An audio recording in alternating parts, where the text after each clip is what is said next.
Hello everyone, very good morning. We welcome you all for today's presentation. Myself Anandan from Asia Leads Partnership. On behalf of the organizing team, we welcome you all. In today's webinar is on technologies and solutions to deliver improved energy efficiency in buildings. The session is organized as part of the webinar series under the Building Energy Efficiency Communities of Practice of the Asia Leads Partnership. So before we move on to these sessions, we will have a quick look at today's agenda. Next slide, please. First, we will give a brief recap of what is ALP and BE communities of practice. Then we'll have Marcus from Entrel presenting on approaches and solutions for improving building efficiency. Then we'll have Mr. Devendra Mahajan from Nagpur City and staffs from Environmental Design Solutions who will present their experiences in the efficiency improvements in social housing in the Nagpur City. Solman from Triple GI will share Mongolia's experience in energy efficiency retrofits in Ulaanbaatar City, Mongolia. We'll then have our colleague Mareke from ICLEI World Secretariat who will present on various solutions, solution gateway and guidance tools for building energy efficiency. Finally, we will have a question and answer session closing and next steps. Next slide, please. So this Building Energy Efficiency Communities of Practice was launched by ALP in collaboration with the Building Energy Efficiency Accelerator. So about Asia Leads, the next slide. About Asia Leads partnership, we would like to give a very brief intro. So ALP is a voluntary regional network that promotes low emission development strategies in Asia and Pacific region. It is one of the 4 regional platforms of Let's Global Partnership. It is a network with more than 1,100 members. The membership includes 45 government ministries, agencies from 14 countries. It's hosted by Let's GB is hosted by GIZ. ALP facilitate coordination, collaboration, foster partnership between organizations. We also identify and disseminate tools, models, approaches, best practices, and peer-to-peer learning sessions such as these. So ALP fosters capacity building and also catalyzes leaders of change and raises awareness on low emission development strategies. Next slide. So about Building Efficiency Accelerator, it is one of the 6 energy efficiency accelerators established in 2011 under Sustainable Energy for All. BEA is led by WRA Ross Center's Building Initiative. It is a public-private collaboration that assists subnational governments in building energy efficiency measures. Its goal is to double the rate of energy efficiency improvements in the building sector by 2030.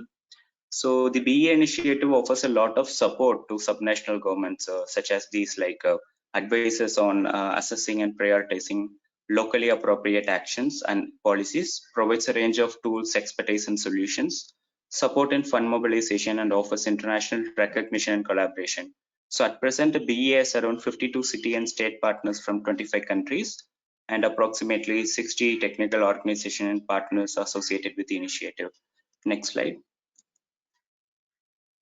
About building energy efficiency communities of practice. It was launched in 2019.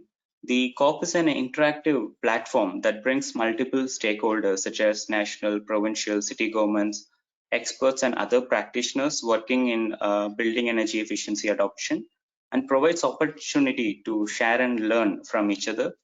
One gets access to resource materials and tools through these communities of practice. And this communities of practice is designed to be member driven based on members' needs and interest. The future sessions will be designed.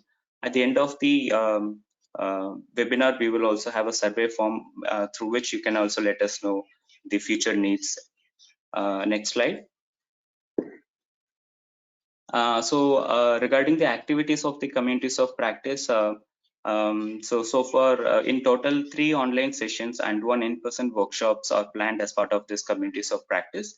The first webinar was held in the month of December that focused on enabling building efficiency uptake through policy actions. In today's webinar, we'll see about technologies and solutions in building energy efficiency. And one of the benefit that BE COP members get is that the participating subnational governments also get opportunity to join the BE initiative. And ALP offers its COP members the technical assistance and the other advisory support to participating countries and cities with the help of various technical partners that we have. And ALP has also launched several other thematic communities of practice in the field of energy, transport, subnational integration, and finance. To know more about ALP's other communities of practice, we encourage you to visit ALP website. Next slide. 90 plus members representing 15 countries have joined ALP, this specific communities of practice so far. And yeah, that's all we have for introduction now. So before inviting the next speaker, we would like to give a quick view on today's housekeeping rules. So the participants will be in mute mode for most of the time. We will have the Q&A session towards the end of all the presentations, by when we will unmute the participants. So during question and answer session, we request you the participants to raise hands. There's an option to raise hand. We'll then unmute specific participant. You can then interact with the speakers, and but you need not wait till the end. At any point of time, you can type in your questions. There is an option, chat option. You can type in your questions at any point of time, and when you're sending questions, we request you to specify who the question is directed to.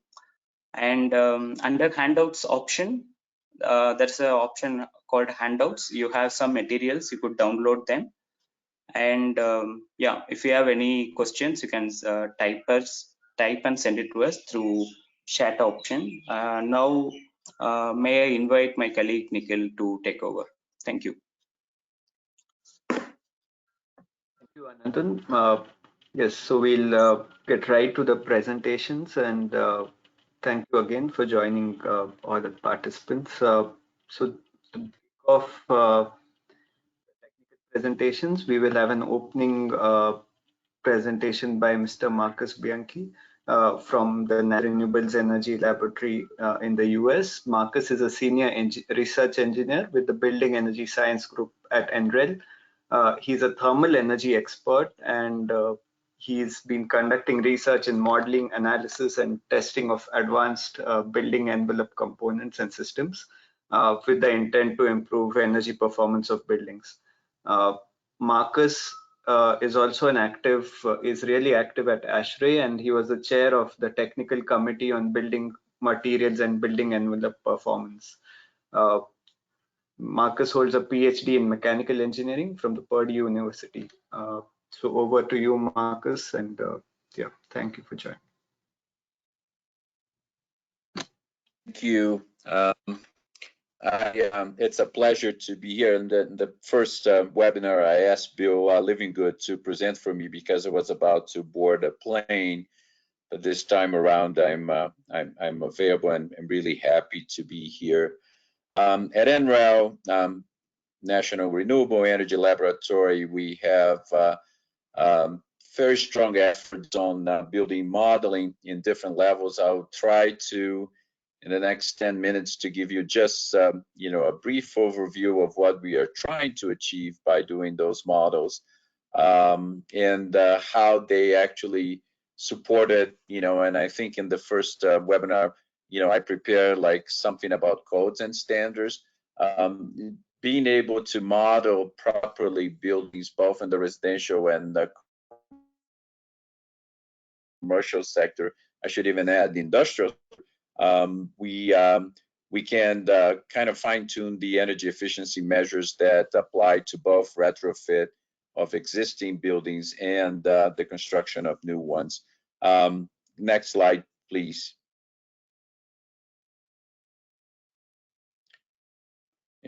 My computer may be a little bit on the slow side, and I hope that I can see like when you flip the slides. Okay.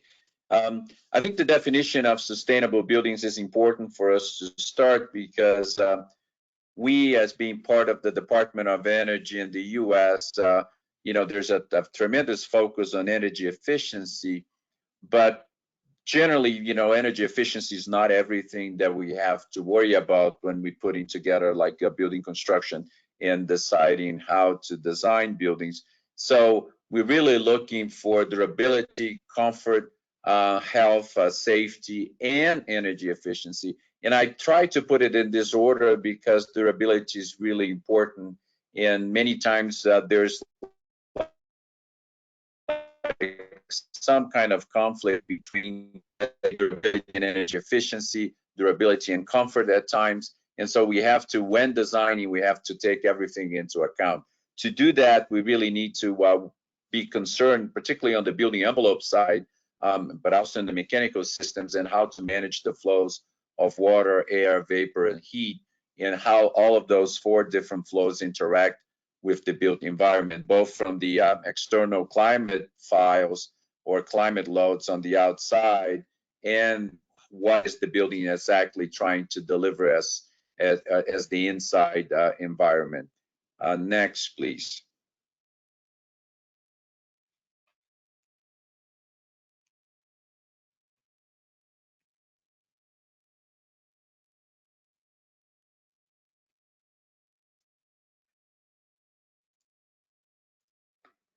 We, I suppose that it flipped. It didn't flip for me yet. So we try to look at different scales and levels when we're talking about buildings. And when we analyze buildings, we look at the materials level.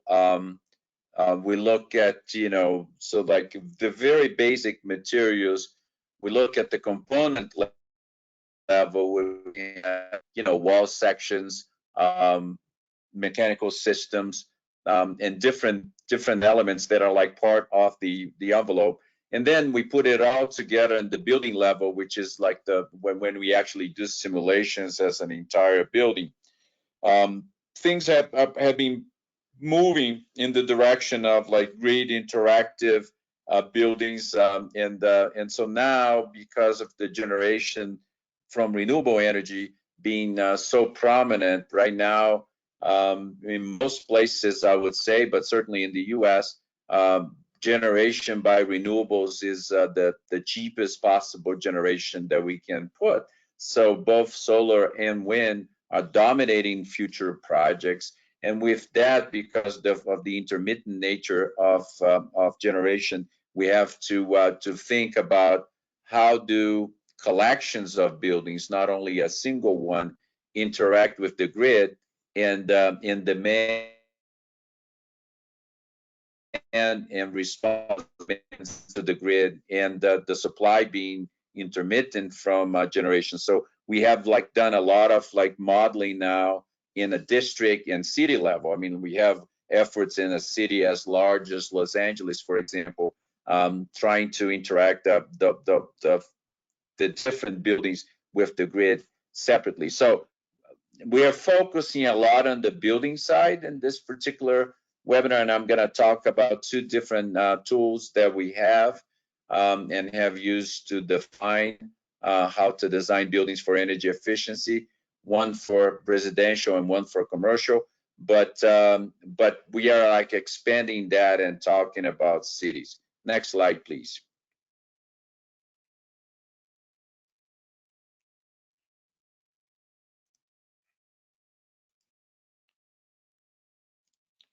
We, when looking at energy efficiency and trying to design for energy efficiency, we follow a process, and I tried to simplify. There are like a few steps in between that I would talk briefly about it. But everywhere that I see and everywhere that I've been going to, there's like this urgency to install renewable energy right away. I think the access to solar energy panels, for example, it's very tempting to right away imagining how much solar like can we put in a building, and you start the process from there. I'll challenge all of us to look at this process from like the standpoint of reducing loads first. So really trying to figure out how can we design the building to match, like the particular location and the right loads for the buildings, either by changing the orientation, changing the the amounts of insulation. If you're talking about a very hot climate, thinking about shading of windows, changing of windows necessarily like would be useful, natural ventilation in some cases, but reducing the loads first, then thinking about mechanical systems where applicable.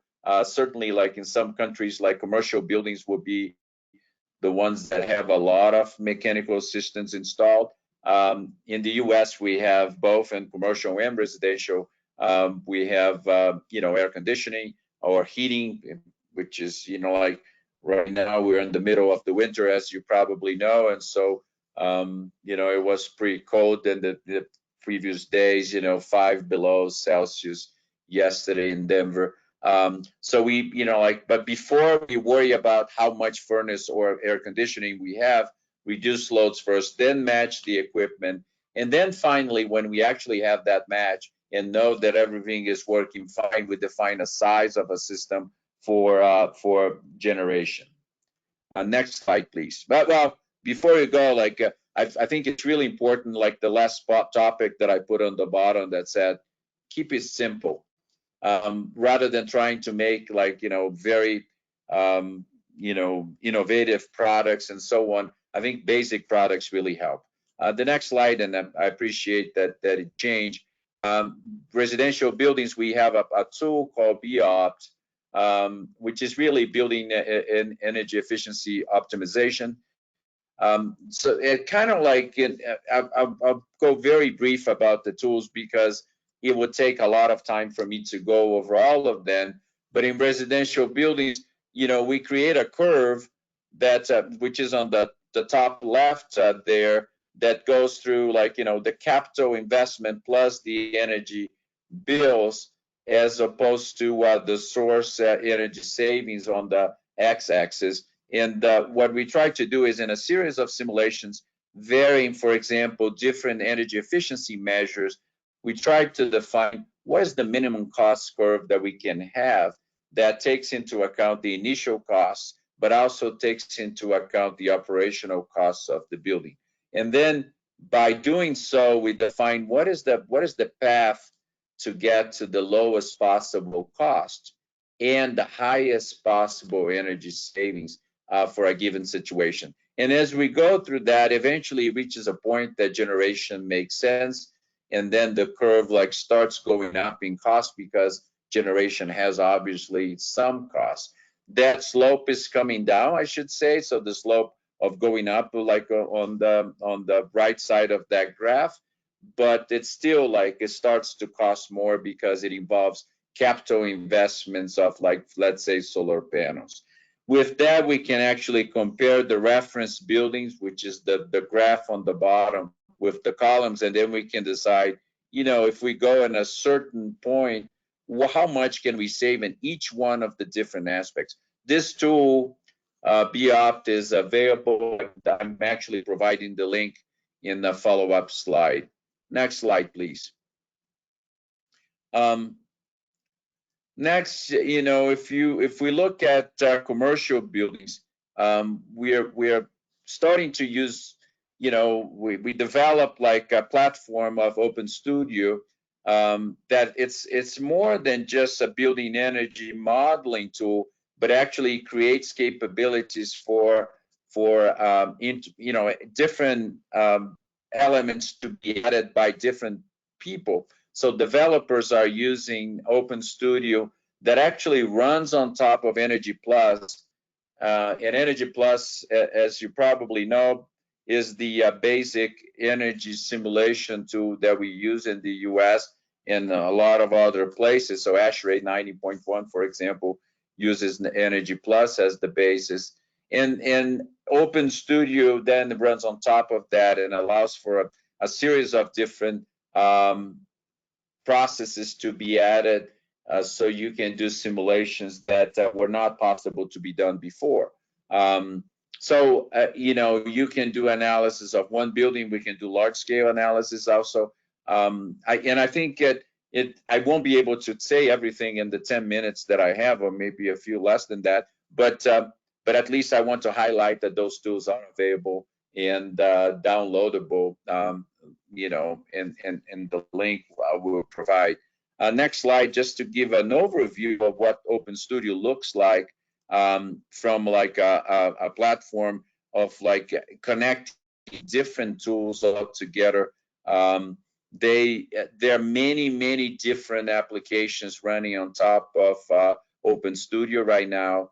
The simulation engines are like somewhat basic, you know, and somewhat no, both like on Energy Plus and Radiance, but there are many applications that are like being developed on top of that, either like to being able to sketch up the building that you are being maybe considering, or to develop like simulations to look at comparisons in different locations and so on. Next, please.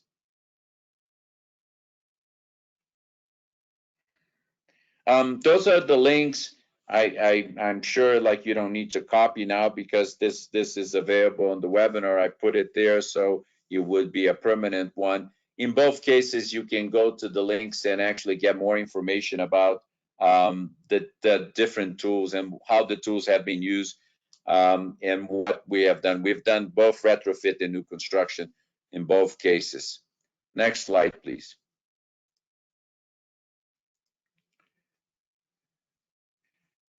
This is my you know, contact information. If you would like to have more questions, even beyond the webinar today, I'm available to answer more questions. Please send me a message. Obviously, you can call too. Just don't forget that we have like about 11, 12 hours, depending on where we're located. So, you know, if you call in the middle of the night, you're just gonna get the voicemail. I appreciate the opportunity to give this, and I will be here to answer questions later on. Thank you, Marcus. That was great. Just one note to speakers. Of course, since we are based in different locations, it takes around 5 to 10 minutes for the slides to flip and for everyone to see it. Also, for the audience, we have put the handouts for today's presentations. Under handouts, all the presentations are there, so you can of course download and look at it as well. Now we will have a case study on Nagpur city in India, where interventions for affordable housing will be presented. So in today's webinar, we have two case studies focusing on residential buildings, but in general, the solutions which will be presented, I think they will apply. They of course apply to all sorts of buildings that are there. So for the presentation in Nagpur, we have three presenters. We will have Mr. Devendra Mahajan from the city, who will give some opening remarks on what really is the project and the intent about. And then we will have our experts from Environmental Design Solutions. So that's Dipti and Omkar. So for Mr. Mahajan, just to introduce him, he has around 2.5 decades of experience in development of sustainable solutions, focusing on a variety of areas, including green buildings, environmental impact assessments. He is a green building practitioner and accredited with LEED, also with local Indian standards such as IGBC and GRIHA, and he's been instrumental in creating million square feet of several million square feet of green buildings, including, of course, he's leading the work in Nagpur from the city's end. In terms of the experts who are assisting, we have Dipti Arora, who's Associate Director from Environmental Design Solutions. She's been with EDS since 2008. She's qualified as an architect and also as a postgraduate degree in sustainable architecture. She is, of course, well versed with all aspects of solar passive building design, renewable energy, alternative energy, daylighting, energy simulation, building materials, and so on. She is also a lead accredited professional and is working closely with various standards in India as well. Omkar is a senior green building analyst at EDS. His area of work includes analysis of building environments, low energy building design, indoor thermal performance, sustainability in buildings in general. He has a postgraduate degree in environmental designs of buildings from the Cardiff University. So yeah, Mr. Mahajan, we welcome you to give some opening remarks for a couple of minutes, and then we'll hand it over to Dipti and Omkar. Thank you, Nikhil. Hello and good morning to all distinguished speakers and participants. I am Devendra Mahajan from Nagpur Smart and Sustainable City Development Corporation Limited. It is called as NSSCDCL. It is an SPV created for development of the Nagpur Smart City. And this organization has a task to make Nagpur smart. And we are trying to make it smart as well as sustainable, as our name indicates. So we have developed all our programs based on the sustainability principles, and all our projects are moving towards a green movement. And as one of the project, we are developing 1,000 dwelling units for as an affordable housing project for the project affected peoples who will be affected because of the development of the smart city. And first thing which we decided is that to move this entire affordable housing project towards on the basis of the green building guidelines. Therefore, we linked the BA project with the project with this project to achieve energy efficient affordable housing development. And as a part of this, then we undertook a design review of affordable housing project and preparing technical guidelines for the all future projects to incorporate, so that this project will act as a pilot project, and then further all projects will be developed based on this project. So we are trying to improve buildings energy performance in most of the city area under this residential and commercial establishment, where obviously the energy demand in city is very high. So we are targeting on reduction of this higher energy demand at a city level. Taking this perspective in mind and envisaging the similar city-wide efforts, identifying energy saving potential, we have carried out the benchmarking of the public, private and commercial buildings, wherein we have carried out the 3 categories, like public, that is administrative buildings, second is the hotels, and third is the residential buildings, which is followed by the investment grade audits to understand the energy saving potential across the various building typologies in Nagpur. And we have now analyzing the various potentials and the measures which can be implemented to reduce the energy consumptions into this typologies. And we now intend to link this with the city's development regulations, and regulation in the sense by putting it as a building approval mechanism, so that we can have some kind of a rebates into FSI or some kind of incentives for the making the project green. At present, NMC gives around 5% rebate on the property tax for taking some green initiatives like solar hot water system or rainwater harvesting. But we intend to do a specific guideline wherein the commoner can design their own houses based on the uh, energy efficiency principles and overall green building principles. So we noticed that there is a gap in between the understanding of a commoner in Nagpur who designs his own house and the technical literature available, the understanding gap. And to bridge that gap, we have decided to take the help of EDS, and I'm very happy that EDS is progressing very well in for the development of energy efficient, affordable housing guidelines, of energy efficient housing guidelines.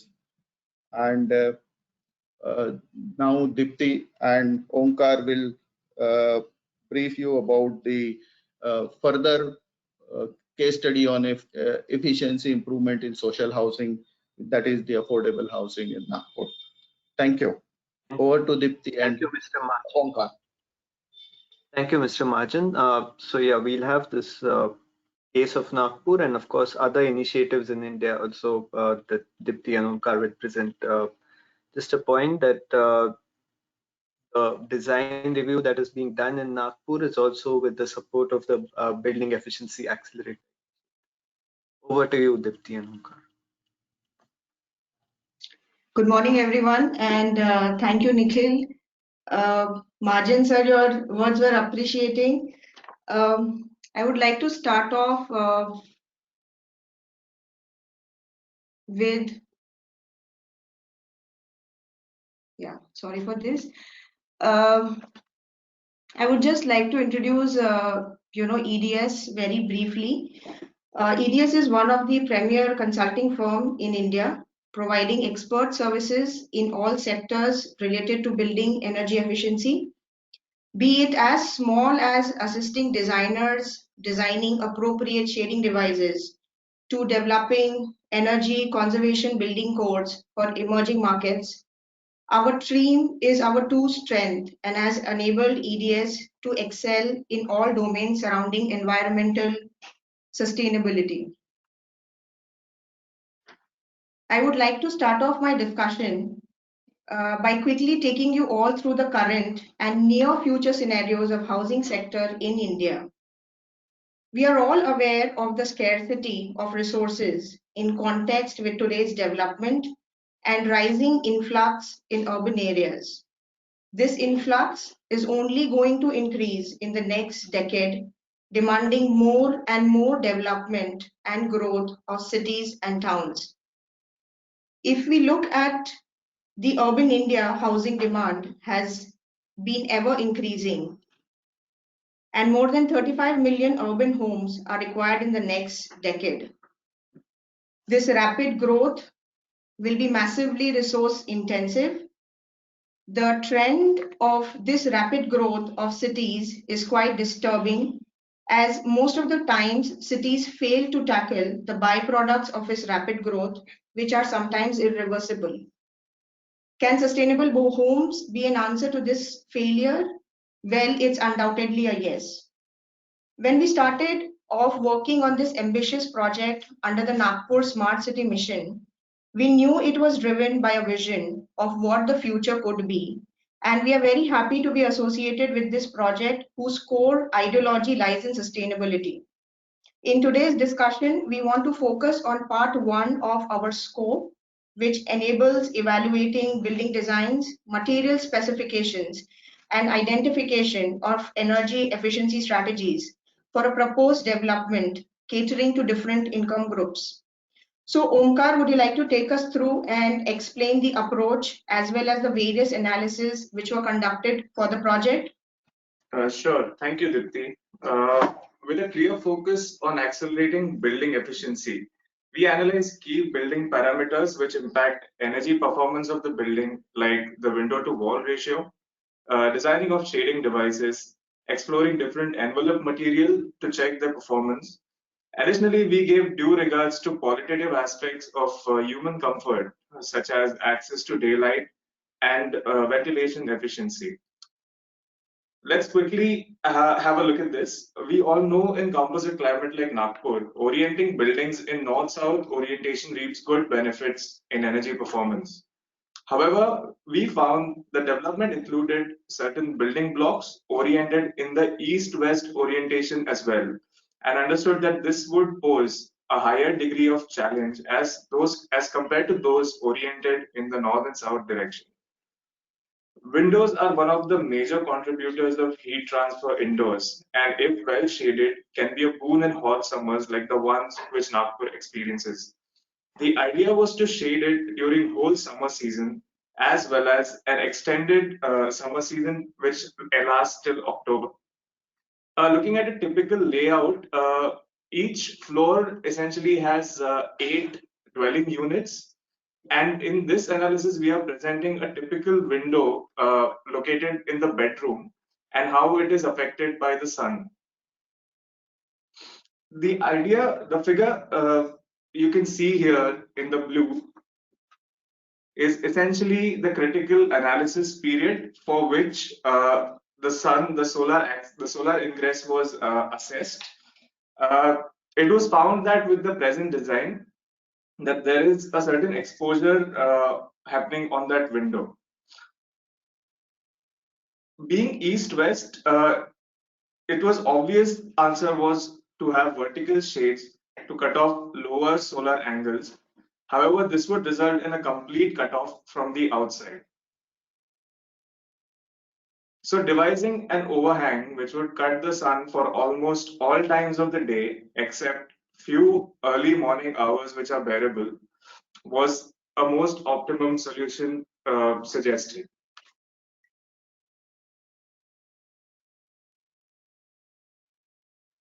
As you can see here, during the analysis period, during the critical analysis period, there is a little bit of solar exposure that you can see along with the increased shading. However, this would last only for about 1 hour or so in a few times of the year.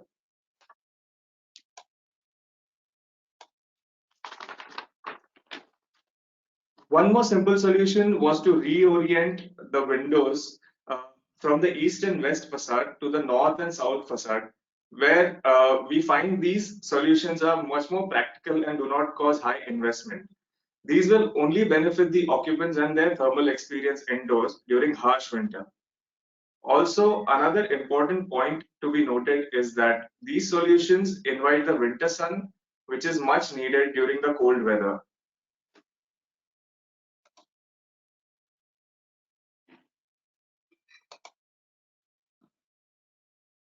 While shading is an essential aspect related to window, it is equally important to understand whether windows can contribute to qualitative daylight indoors. Preliminary analysis confirmed that the selected glass specification required modification so as to meet the minimum threshold considered for analysis. After understanding that the glass area could not be increased, the next option was to assess the glass VLT, basically, which allows light transmittance.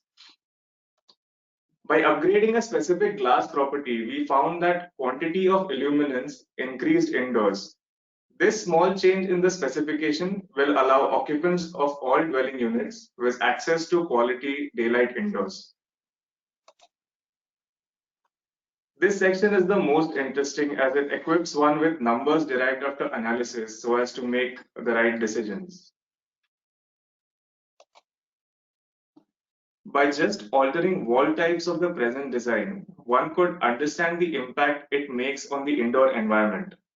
The analysis was done for a typical summer design day where considerable temperature differences are noticeable by just altering the wall types. One can identify the case that is a 200 mm AAC block with an insulation is the best possible solution in lowering the temperature indoors to as low as 4 degrees. For north-south orientation, as we can see it here,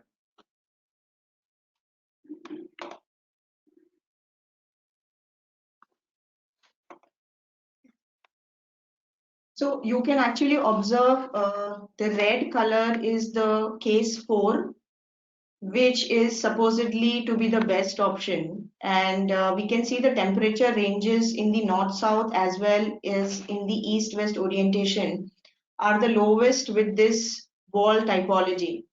In the north-south orientation, it is quite high. 4 degree is noticeably, the difference. The east-west orientation, if we look at the difference, it is somewhere around 3 to 3.5. This also sort of, strengthens our debate that having buildings in the north-south orientation make a lot of sense, because we see that at this orientation, one can experience larger differences in temperatures as compared to east and west, where the temperatures are lower. Also, the rise in temperature in the east and west orientation are quite higher, somewhere around 42.5, versus in the north and south orientation, which is just 42. So based on the analysis, we found that by having a wall type which is an AAC block or aerated autoclaved concrete block, which is locally available, along with an insulation and a good roof with a good U value, can actually help in reducing the temperatures by 4 degrees during a design summer day. Now, these are more like a worst case scenario, and one would like to understand what happens, on an average day of the year. So the detailed calculations and findings for throughout the year show that there is an average daily drop of around 1 to 1.5 degrees, in these orientations. This analysis further strengthens our earlier prediction of low cooling loads, as one can make out by selecting case 4, which is the AC block with insulation, can show up to 18 to 20% reduction in cooling load, and it can be easily achieved. Again, if we look at the way the different envelopes have performed in terms of understanding the cooling load, we see that, case 4 is the best solution so far when compared with all the other cases. And, there is a big potential of drop in the cooling loads in both these orientations. It is approximately, 20% in the north-south orientation and approximately 18% in the east-west orientation. And, like Omkar said, in this simulation as well, we could identify that the wall assembly with AAC and insulation was actually helping reduce the loads. What we need to understand is, and the information which is hidden is that if one is experiencing lower temperatures in indoor versus what one would experience outdoor, is that it will enable people to operate their air conditioners or other cooling devices at a lower temperature. Which will surely result into some sort of a potential energy saving as compared to the conventional designs.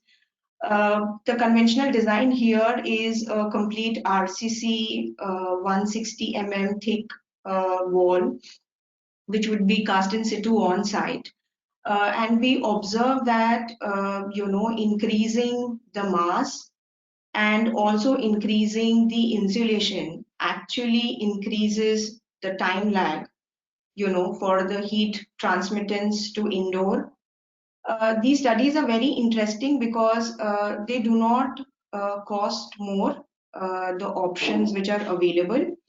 And if we look at the operational cost versus the initial investment, which would be required to build such assemblies, is not higher to get actually the desired results in energy efficiency. The next analysis was done to understand how much of the proposed photovoltaics would offset the common lighting, including lighting in passage, corridors, lobbies, the street lighting, etc. And we found that it was more than enough to offset the above loads.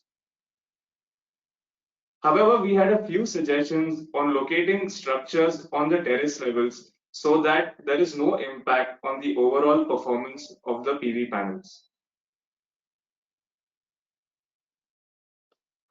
So these were all the analysis that we have done for the existing design, which is already there, and we see that with our intervention, at a stage where the buildings are not built yet, there are options where we can relook at the design to enhance the energy performance and also qualitatively enhance the indoor environment.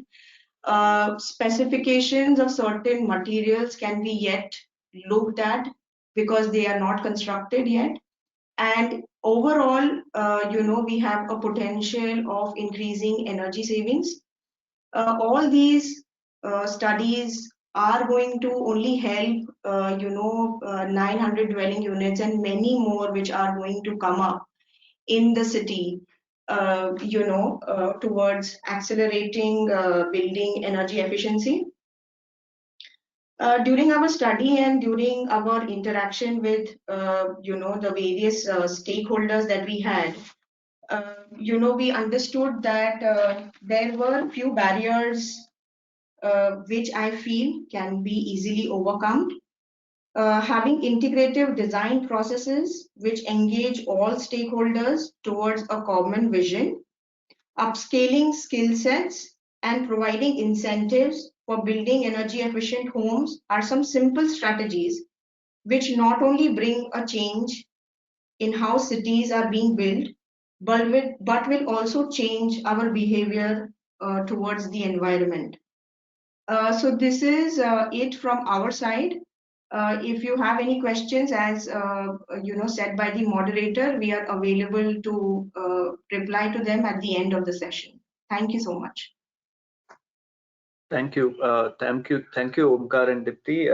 Yeah, thank you for even suggesting the way forward in terms of strategies to address the barriers. And of course, it was very interesting to see some of the insights from the analysis. Yeah, we encourage the audience to again type in their questions. So even if due to constraints in time, we are not able to answer during the session, we can write back to you post the session as well. For the next presentation, so now that we've seen the impacts that interventions at the design stage can have, we have a case of retrofits for existing buildings. So Ms. Solomon from the Global Green Growth Institute will be presenting on this case. She oversees GGI's Mongolia operations and leads the Sustainable Energy Program and the Residential Retrofitting Project, which will be presented here. This project is again supported through the BEA program along with ICLEI. Prior to joining GGI, Ms. Solomon has also worked at USAID and the Millennium Challenge Corporation, focusing on projects that are oriented towards sustainable development and climate adaptation. Yeah, thank you, and over to you, Ms. Solomon. Thank you, Nikhil, for the nice presentation. And I also would like to, to open my presentation, I would like to thank the organizers and also the two presenters that presented before me. It was very nice to see all the work done around the world. So in order to present, I think our work in Mongolia, I think I have to give some country context of the country of Mongolia, because in big contrast to Indian case in Nagpur, the Ulaanbaatar city issue is that we have a very cold climate, and then we have to the heating, space heating is very crucial for Mongolian economy and social life, and we have to have the heating for almost like for 9 months of the year, meaning that we either we have to rely on the district heating system, or in some other suburban areas of Ulaanbaatar we have to rely on the fossil fuel or refined coal products to stay warm and also to operate and to survive the winter. As you know, that Ulaanbaatar city was, during the Soviet period, we've constructed the many residential buildings in 1960s, 70s, and 80s. And most of them, as you know, we're just kicking out 2020. Most of the buildings are, it gets colder, and then the built-in heat loss of those buildings are very increasing from day to day. And then the residential retrofitting is something that's the most critical and also very important project for many residential buildings, and then for municipality and also for the policymakers. And then, as you can see from this for cover page of my presentation, we've tried to show how the apartment owners did own some residential retrofitting on their own. And then this on the right side, there is this dark colored building. It was retrofitted by the GIZ project 5 years ago, and they're doing very well recently.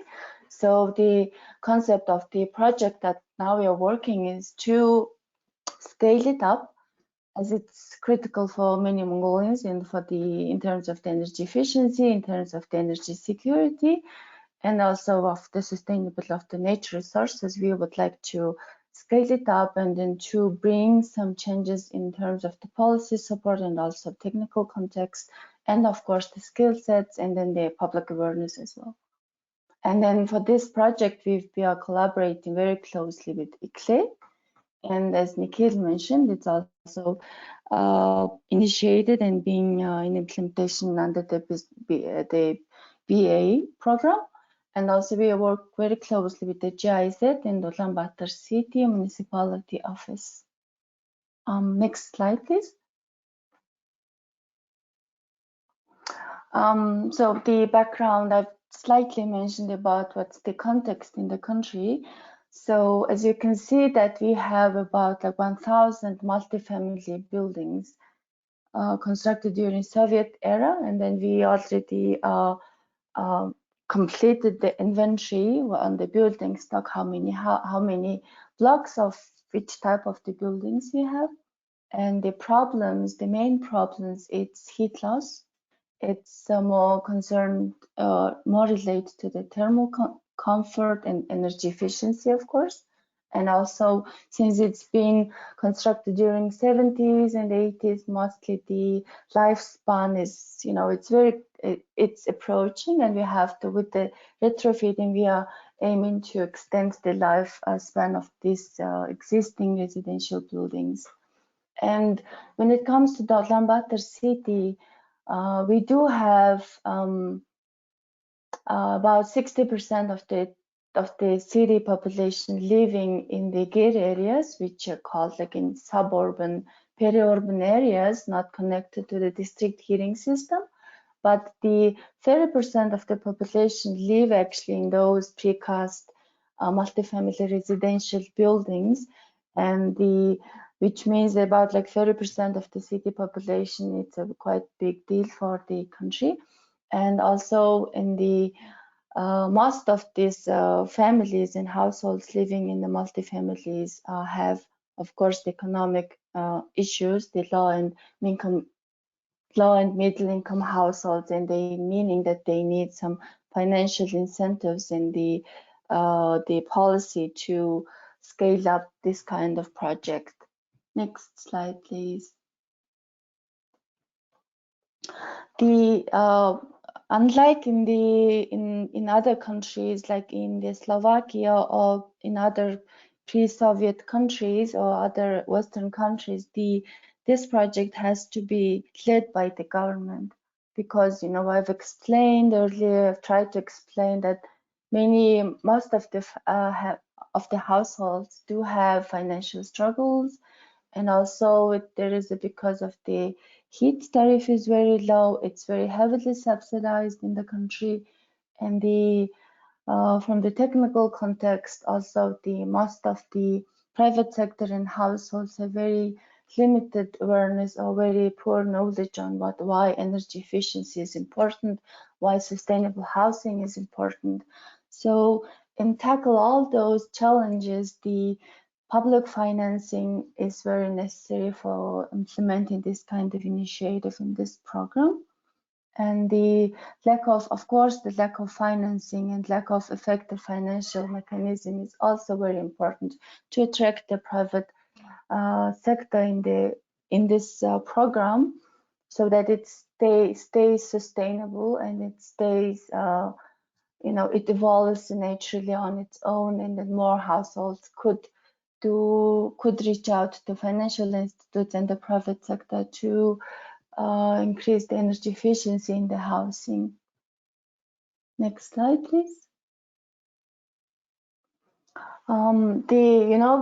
This project that I'm presenting now, it's more like at the concept node. And then with this project, we've been working with the government, Ministry of Environment, Ministry of Construction, Urban Development, Energy Regulatory Commission, and the UBCT to scale it up, this retrofitting project in Ulaanbaatar city alone.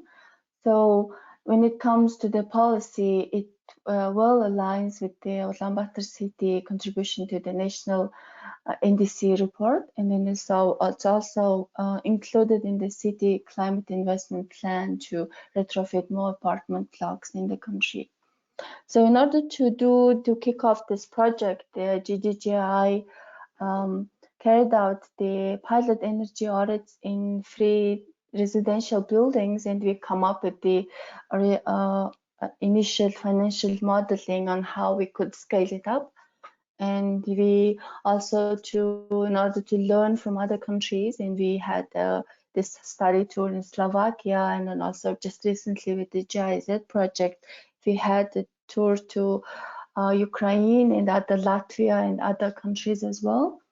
And since over past 3 years, we've been in close consultation and with the stakeholders on how we can actually to elaborate this financial model into the Mongolian context. And of course, again, we've been working with the ICLEI on the project development. And for the funding, we've been applied for the NAMA facility last year, and then now we are in this year. Now we are in process of developing the detailed project proposal so that we can secure the grant funding from the NAMA facility in Europe. Next slide, please. So, the NAMA facility, as you know, that this is the climate change. The NAMA facility is established in Europe, and the United Kingdom and other European, German government is the main the funders of the facility, and we've applied for the funding for the 6th call, and then we requested grant funding about 18 million to retrofit those 300 plus building blocks in the country. And then after 51 countries applied for the facility grant, the 5 projects are selected, and then which includes Mongolia as well. Next slide, please. The concept and the scope is that as we have like 1,000 plus blocks in the country, we've divided into 3 phases, and then we are aiming to under phase 1, we are aiming to retrofit this first 375 blocks in the period of 5 years with the grant funding. And then the technical component would include the physical, meaning the building envelope, the technical, and then the installation will be carried out by the private sector. And financially, we would like to set up the energy efficiency fund first in the country, so that the grant and also the contribution from the municipality and the government stays in the fund, and then where the private sectors, private companies apply for the tender and then do the retrofitting, and then also from the residential side, they pay for the retrofitting work. So that this energy efficiency fund stays evolving, and also this fund could reach out to the implement the second and third phase of the apartments in the country. And since the capacity and then the awareness of on the energy efficiency and thermal retrofitting work is quite new in the country, we obviously will need this technical assistant, capacity building, awareness raising work will be done in parallel with these other two components. And as NRAL, our NRAL colleague, and also the Indian colleagues were mentioning in the presentation, the benefits it's huge, and then we are aiming that the thermal comfort of the apartments will be increased, and we will achieve the energy saving, and then the buildings, quite all those existing residential buildings can be used for more 30 years. And of course, the improved appearance of the buildings will be also improved with the scaled up and structured TTR work. Next slide, please. So in this slide, we wanted to show the mapping of the stakeholders and who is doing what. And we will be having the policy support from the government, and we will be having the mayor's office and municipality of Ulaanbaatar city as the implementer and the investor of the project. And we will be working with the Development Bank of Mongolia as a fund, energy efficiency fund manager. And from the project implementation side, we are looking forward to working with the ESCOs and the construction companies to execute the project. And the OSNAG, the project implementer, is the one who deals with the payments and the collection of fees and then reaching out to the households. And the primary beneficiaries would be the households, but also indirect beneficiary would be the energy sector of the country with the achieved energy efficiency and energy conservation from this project. Next slide, please. In this slide, we wanted to show what would be the financial flow.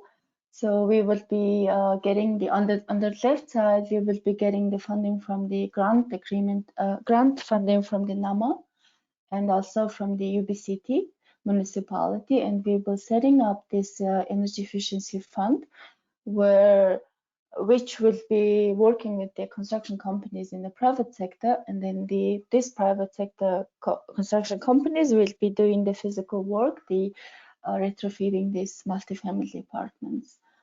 And when it comes to the repayment, once these construction companies do the project implementation, they will apply for the energy efficiency fund.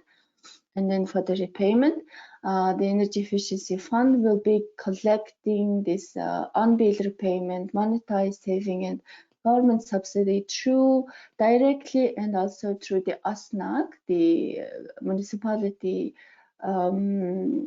entity. And so basically how it will be our concept our project trying to introduce in a Mongolian context. Next slide, please. Yeah, so in this slide, I think it's the final one. What would be the benefits? We've wanted to come up with what the energy consumption, to reduce the energy. Well, it's basically about the heat load. So we wanted to reduce the heat load by 30%. And so, with this saved energy, we are aiming to, it will create the additional energy supply for more 9,000 households. And since the energy sector in Mongolia it's fully runs on the coal, it will be reducing the annual coal consumption in 45k kilotons, and eventually it will be it will be reducing the CO2 and then NO2 emissions and then also the air pollutant, short-lived air pollutants in the atmosphere as well. And then also of the greenhouse gas emissions from the energy sector will be reduced. And next slide, please. Yeah, and then that was the so this is what we are right now working with DECLE and then with the GIZ and municipality, and then our detailed project proposal will be completed by end of this year, and then we will be submitting to NAMA again so that it gets approved by the NAMA board. And then if it will succeed, and then it will be approved by the NAMA facility. We are planning that this project can kick off by March of next year. So that's the work that we are doing right now in regards to contribute to the building energy efficiency around the world. Thank you. Thank you, Ms. Solomon. Yeah, we'll move on to the next presentation now. So our colleague Marijke van Staden, she will be presenting on tools and guidance that's out there, supported by ICLEI. Marijke is the manager of ICLEI's Low Emission Development Program, and she's also the director of ICLEI's Carbon Center, which is a platform to promote climate reporting by cities and subnational entities.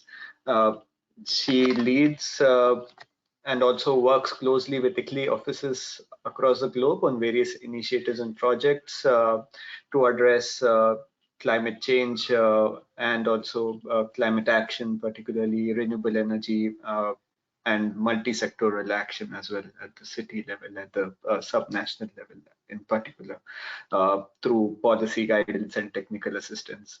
Marijke also works on the standards and quality of climate reporting in particular, and also enabling access to finance, also overall climate advocacy at the UN deliberations as well, and to guide all levels of government on integrated MRV. Over to you, Marijke.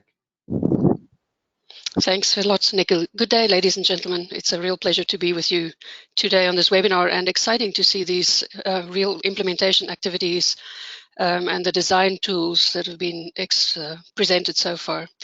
I'm very pleased to share with you a snapshot of some of the tools and guidance available, which we specifically tailor-make for local governments to be able to enable them to tackle the climate and energy space. If you could go to my next slide, please. I have some animation, so I'll just say next, if you could just click. And there we go. So our tools and support and guidance that we give to local and regional governments focus on the 5 ICLEI pathways. These address low emission development, which is a section I lead on globally, but also nature-based solutions, looking at equitable and people-centered development, the places we are, the buildings we live in and work in, resilient development, making sure we can deal with the stresses and impacts and shocks that are coming and impacting on our communities, as well as circular development, making sure we're really looking at resource efficiency. And all of these, if you look at them from different perspectives, are related to the built environment that we live in, work in, play in. And our focus is very much systemic change. We want to look at integrated solutions to make sure that we can balance the patterns of human life and look at the built natural environments in an integrated, holistic approach. Next. So again, if you saw the snapshots of the cityscapes of the previous speakers, a city is not ever in isolation. They would always be neighbors. They would be a city regional or urban rural conceptual space that we live in. And these spaces are interconnected when we talk about food, energy, water, anything that relates to the urban space is definitely interconnected. And if we talk about levels of government, this is also an interconnected space from the local to the national level, where we need to see better collaboration and better coordination on activities, making sure that the national enabling frameworks are there, that the policies are there to be able to implement locally. Next. So the heart of ICLEI's support on climate and energy is ICLEI's Green Climate Cities program. And we've designed this based on many, many years of experience working with local governments. Our latest version focuses on integrating the climate action, looking at climate change mitigation or low emission development, if you will, adaptation as well as resilience. And we have this step-by-step process methodology which unfolds in a logical way, not necessarily one following the other. There might be several activities that run in parallel. And these are all key to move from your assessment phase and analyzing where you are to accelerating and scaling up action.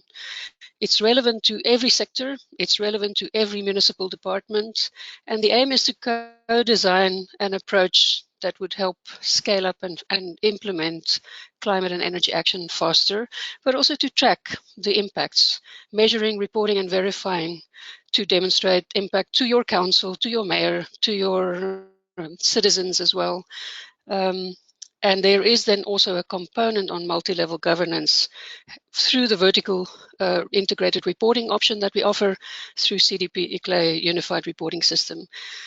The end result, if one follows this pathway with us, would be moving towards climate neutrality, which is in the end where we all need to be with every single city, town, and region out there. And we have a plethora of guidance and tools that are linked to this to enable people to better understand, as well as with capacity building support functions. Next. Of course, when you look at a cityscape, an urban space, it deals with so many different topics. And the topic of today, connecting energy and buildings, is a really major topic, but it also relates to many of the other topics which you've heard bits and pieces of. I think the Ulaanbaatar example, for example, focuses on air quality. People need to breathe good quality air, and it actually links back to the energy you use in the sense of stop burning fossil fuels, improving energy efficiency, switching to renewable energy. Back to the building space though. Next, please. So we've got an online solutions gateway which is open and accessible to anybody. We've designed this specifically for local governments in mind, which need to lead, guide, and drive the climate and sustainable energy transition.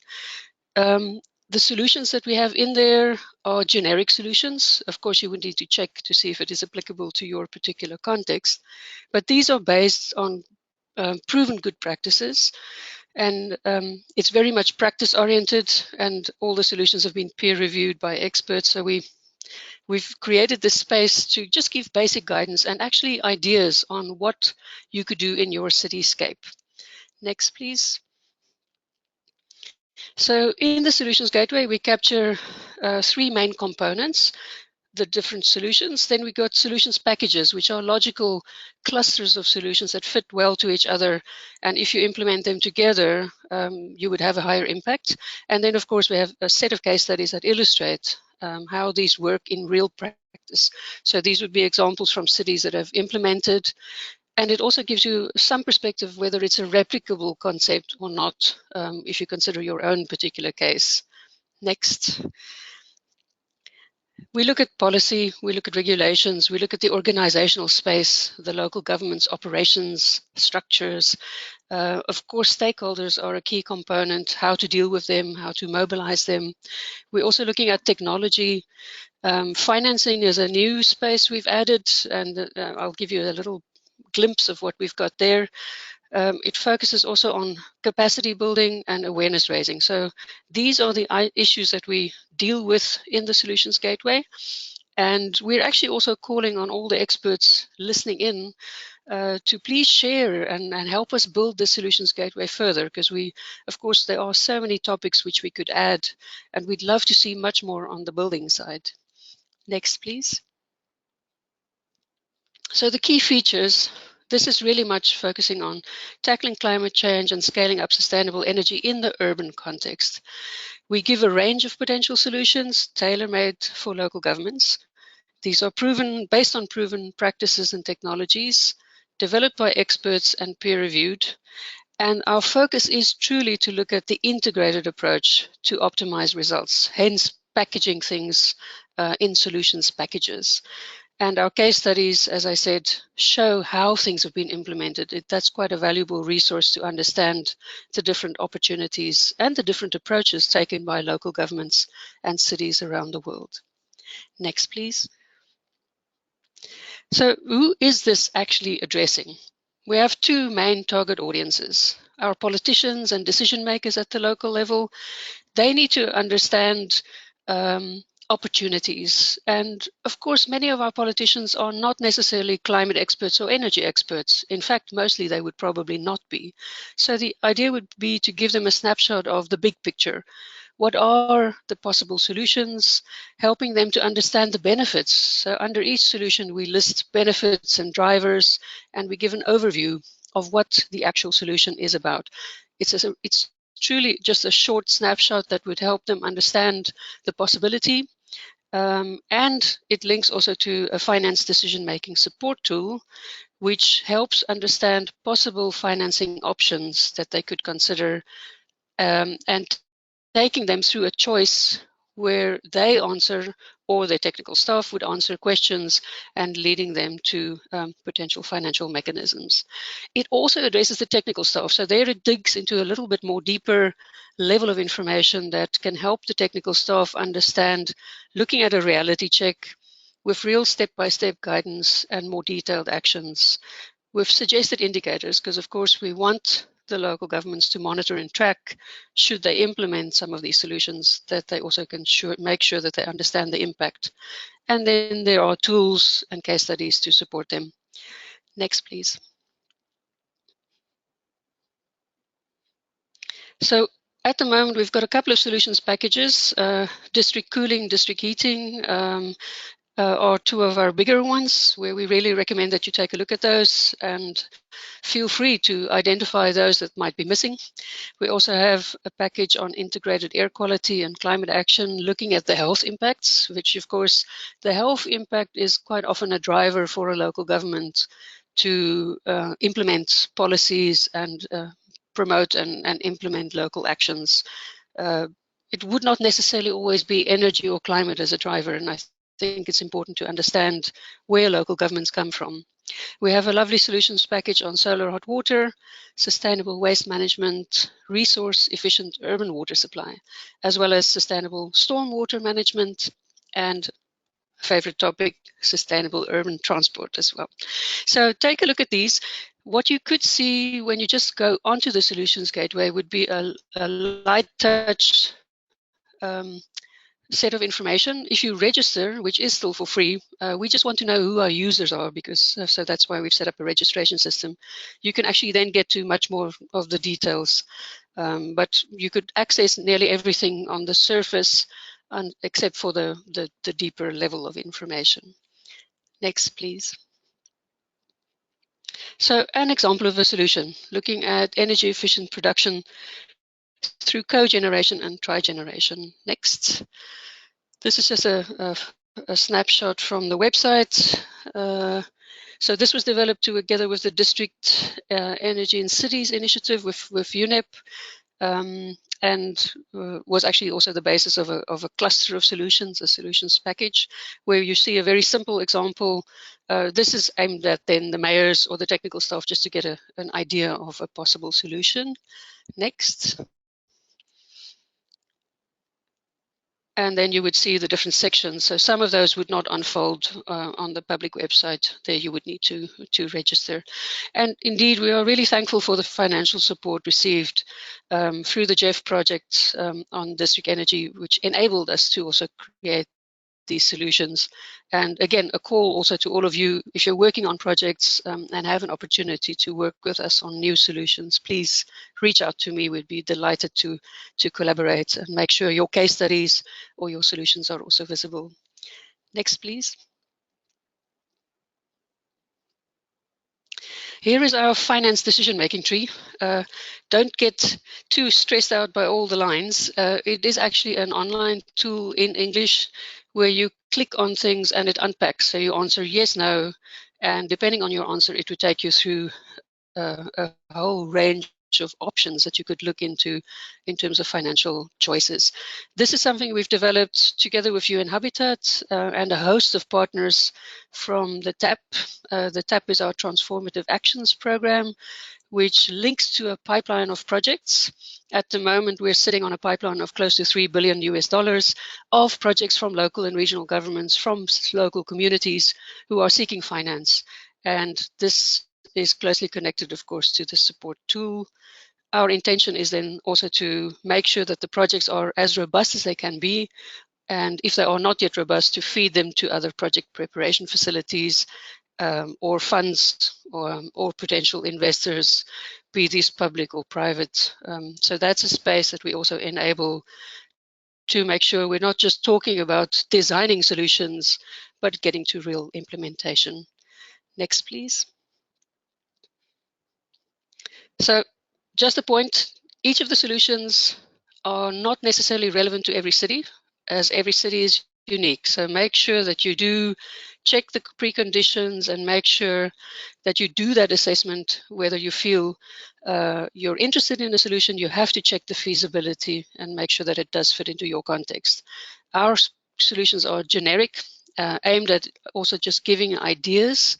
And indeed, it links also to a pool of experts where you can also reach out to experts who could potentially support you with your feasibility studies.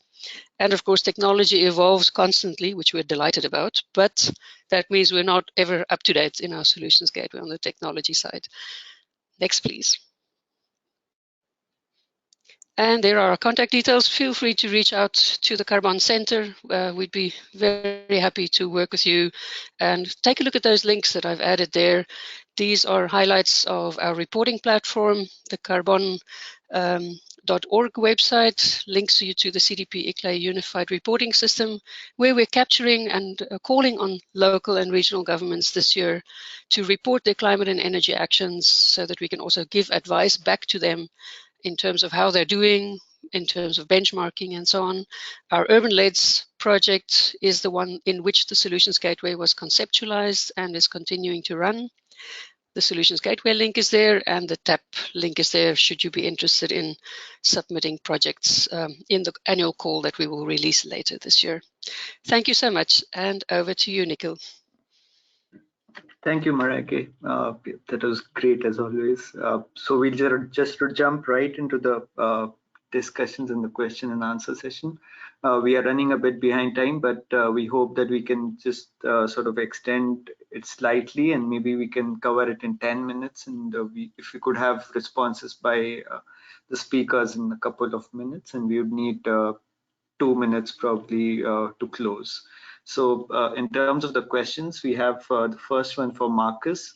So do you have an estimate, a broad estimate on how much energy and costs one can save using interventions, design interventions, particularly at the initial stage? So what is the energy and cost saving over the lifetime of a building that one can realize? Wow. Thank you. Well, I mean, there are like a gamut of solutions that and technologies being used. Like specifically, it really depends on the context of like climate and availability of different solutions. we certainly are exploring some stuff that is a little bit more on the advanced side, particularly like associated with like intermittent generation. So thermal energy storage is one that comes to mind, to store thermal energy, at the times that you can't generate, electricity, and then use it when you don't necessarily, have the availability of generation. So it's a complex question that involves like, really different aspects, but certainly, novel insulations, novel windows, and the dynamic systems are being investigated right now. At least in a research environment being applied. Thanks, Marcus. Yeah, and I would say that from the presentation on the Nagpur case, we did see some of the impacts. Of course, when you sort of collate all up, the implications in terms of energy or cost saving could be anywhere, broadly from 30 to 50%, depending on the case. Going to the next one, so we have a question for the EDS team. Have you incorporated any low energy cooling technologies such as earth air tunneling or evaporative cooling? Maybe if this has not been done for Nagpur, you could just give your reactions in terms of the benefits of these interventions. Thank you. Yeah, hi Nikhil. Thank you. Essentially, the focus here was to, assess the design and find opportunities of improving the design. In terms of, as it was demonstrated, increasing the shading devices or relocation of windows, and also working on the materials and the specs, and, seeing the impact of those kind of improvements. Hence, it was not particularly looked at to, incorporating even though low energy, but any kind of active systems and their impact. But however, moving forward, if there are opportunities that arise in terms of, incorporating these kind of innovative and low energy technologies, we can surely look into that.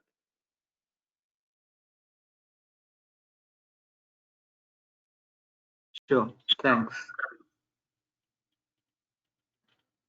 Yeah, I think we have a participant wants to ask a question.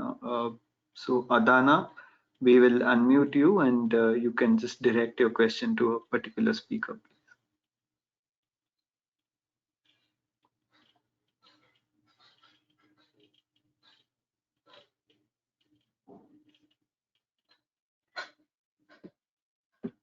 Yeah, Adana, can you hear us? You are self-muted, so if you could please unmute yourself.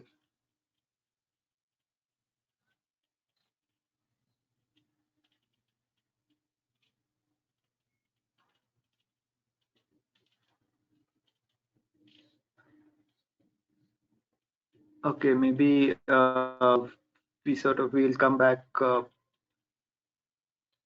If Mr. Mahajan, if you have any reaction to the previous question on consideration of evaporative cooling or interventions such as the similar interventions. Yeah, thank you, Nikhil. Actually, this is a naturally ventilated project, and we have not considered the mechanical ventilation being an affordable housing project of a masses. And this is just a pilot project, a part of 1,000 dwelling units out of 4,000 total.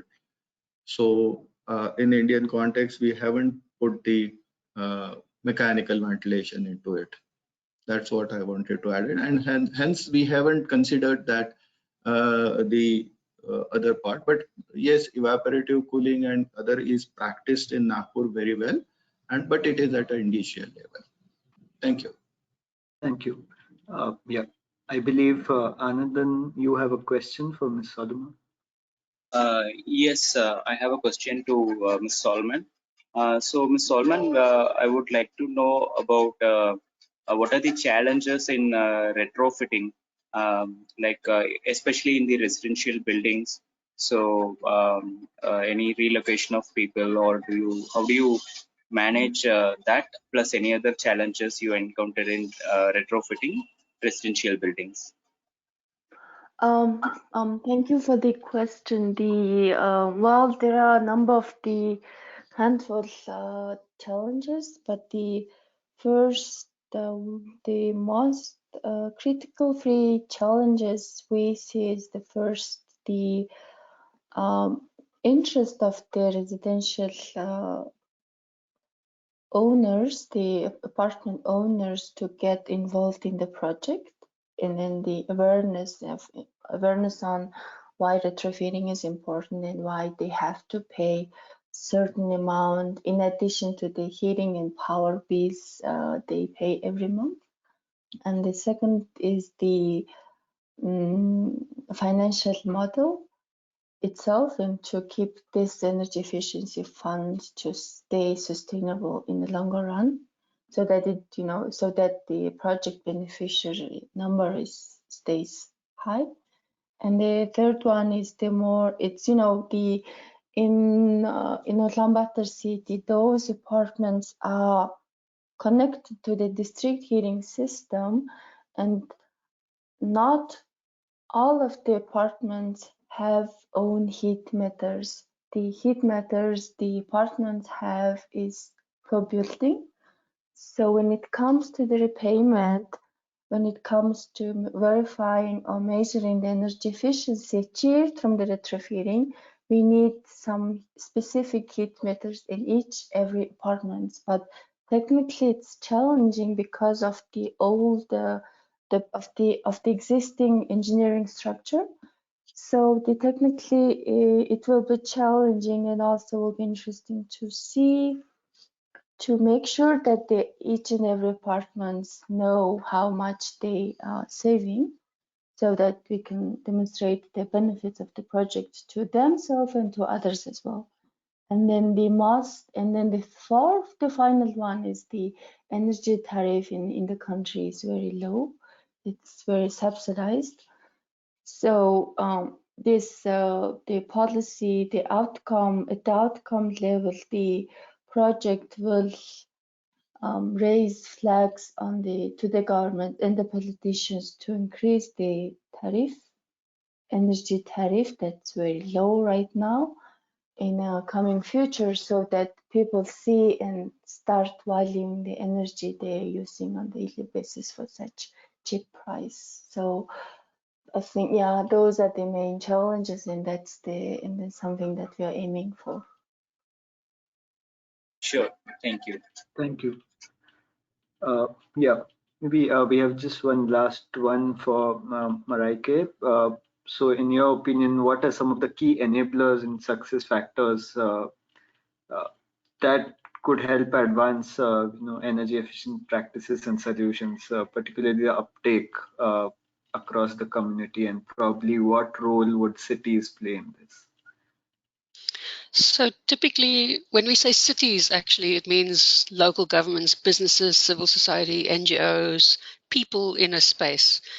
And the local government has a clear role to design policies and make sure permits are flowing, and that there is a focus on environmental assessments and that things are done properly.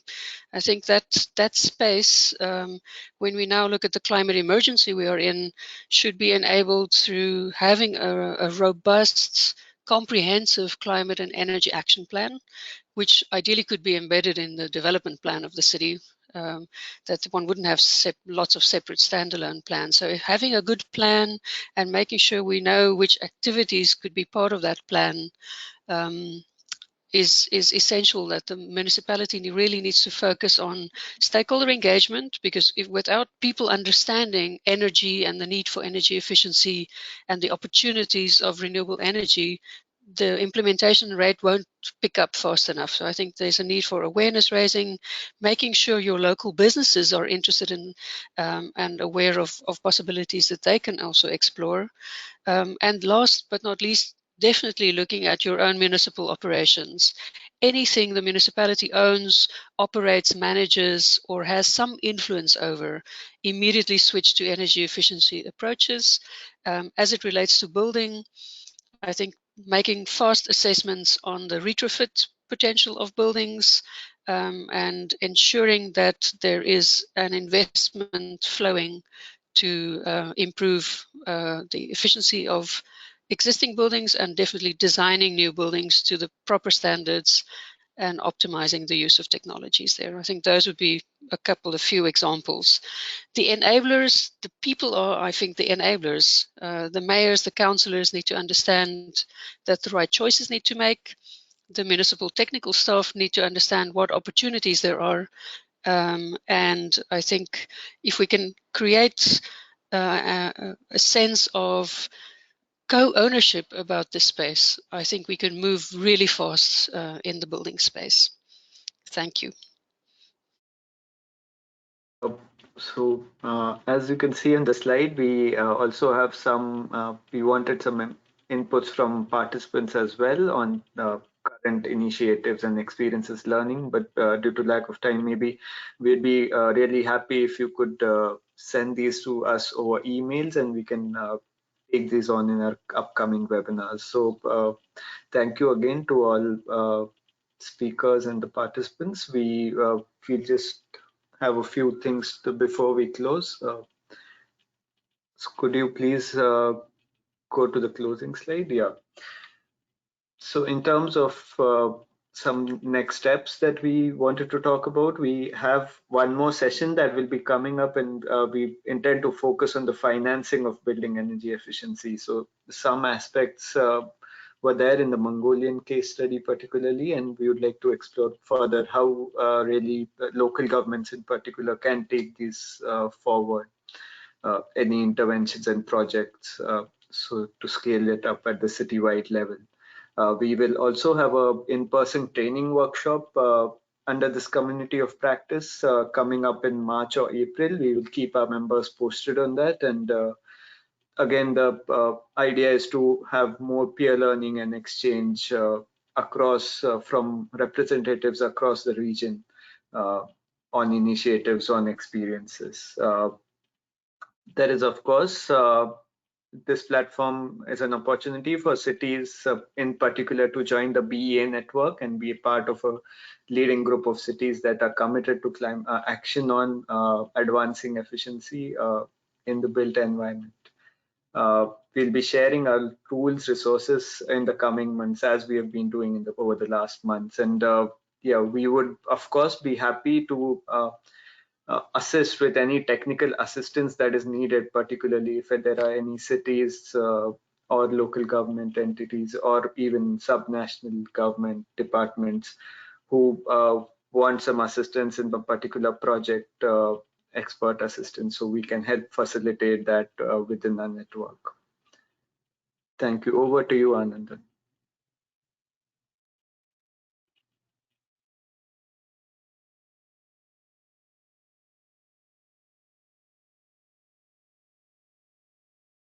Sorry, I was on mute. So before we close, a few words from our end. Thank you all for taking time and attending this webinar. Sorry, we went 10 minutes over. And we would also request you to complete a survey post this webinar to give us feedback plus suggestions on further topics. So that will help us to arrange webinars in future. We also extend our sincere thanks to speakers for making insightful presentations. We hope the participants found it very useful. The presentations and the recording will be posted in ALP website. You could also please share it with your peers and colleagues. If we have further questions that we were not able to answer, you have anything else, you can reach out to us or the speakers. And to keep abreast of all the BEE Corp activities, we request you to join the BEE Corp. So the link is given here. We will share the presentation in email as well. And if you want to join Building Efficiency Accelerator, ALP, or any other ALP communities of practice, please write to us. And yeah, we will keep you posted on next webinar and in-person workshop soon. And thank you all once again for your time and contributions. Thank you. Thank Goodbye. you. Thank you, everyone. Yeah, thank you.